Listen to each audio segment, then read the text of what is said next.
Hello guys, Bileshwar મંદિરે પહોંચી ગયા વિક્રમ ભાઈ.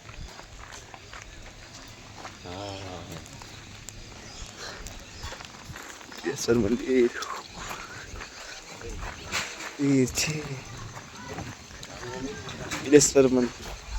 બિલેશ્વર મહાદેવનું મંદિર દર્શન કરવા હોય તો આવી જજો મિત્રો. અમે તો ગયા છીએ.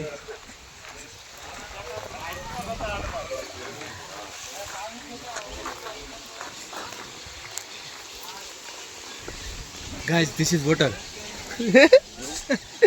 આ પાણી છે મિત્રો. કેટલું સુંદર મંદિર છે. બિલેશ્વર મહાદેવનું મંદિર છે. વિજય એકલા દર્શન કરવા ગયા છે. આખી મારી પૂરી ટીમ